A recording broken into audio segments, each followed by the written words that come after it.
So another thing that I wanted to talk with you all about, again, while we're waiting for our BAP comrades to come through, there's a couple of things that are really very important.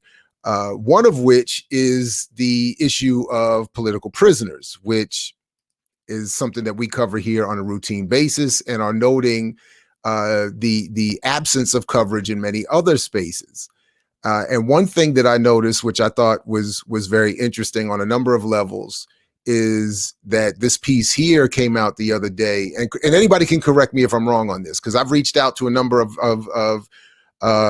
folks on the white left who I don't think have said word one about the issue of Mumia Abu-Jamal, or certainly this brother here, Sundiata Acoli. But it's something that we don't see enough, period. So to the extent that anyone is, ourselves included, it's not happening enough. So we want to continue to shed light on it. But what I'm finding very interesting, and I admit in my tendency towards the petty, I watch a lot of white left outlets, and over the last several months, I've watched a lot of beef arise between the white left and some of their superstars and this outlet here, the Intercept, which was co-founded some years ago by, of course, Glenn Greenwald, who is no longer with the Intercept because, as he's been pointing out, they've become increasingly more neoliberal and conservative, and attempting to censor the kinds of journalism that he wanted to do. So he left. But to my point, Glenn and his comrades, who all lined up in defense of him, Jimmy Dore, the Gray Zone, a lot of folks, I watch their stuff all the time, and I really enjoy it. We've interviewed some of them here.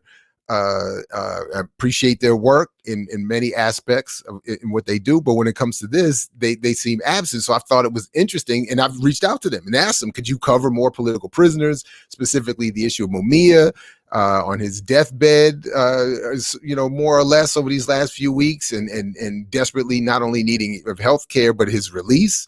I haven't heard word one. A lot of people talking about Julian Assange. They're not talking about, the political prisoners of the Black liberation struggle, not even the white ones like David Gilbert, who's still locked up. So while they're hating on the Intercept, here's this story that comes out yesterday talking about Sundiata Acoli, who is now 84 and, should be getting some pandemic relief and getting released. So we certainly support that. We had Sophia Elijah on, and the Free Sundiata crew come on to talk about his case. He's in poor health, and as you might expect, after enduring 48 years in prison at the age of 84, the prison has effects on his body. His conditions include advancing dementia, cardiovascular disease, hypertension, emphysema, glaucoma. Acoli is a serious COVID-19 infection last year, which left him 30 pounds lighter and more infirm. So he obviously is deserving of gaining his release. Now, I also think it's interesting that when the Intercept does its story covering all the people who have covered this story, they didn't mention us. And I know that we can't be, swallowed up by that many who have been covering these issues, certainly more than we have. But, it's all good. But I, did notice that, by the way, as I mentioned, as I, tend towards the petty from time to time. But like Acoli, Herman Bell, Jalil Muttaqin, who we're in touch with, and Renegade Culture got the first interview with, which is again why I'm saying I think it's interesting that we're not mentioned. This is not a link to that interview. And they do mention Mumia here, Russell Maroon Schultz, Mutulu Shakur, all Black elders whose ongoing imprisonments constitute an excess of carceral cruelty. Each of the men has at some point in the last year contracted COVID-19. Schultz has stage 4 colon cancer and was reportedly held for 10 days in the gymnasium with 30 other coronavirus. By the way, forgive me for taking this long to mention this and jumping in and interrupting myself. I was alerted to this, not because I follow the Intercept. I don't. I was alerted to this story because I am subscribed to the Freedom Archives, freedomarchives.org, prisoner newsletter.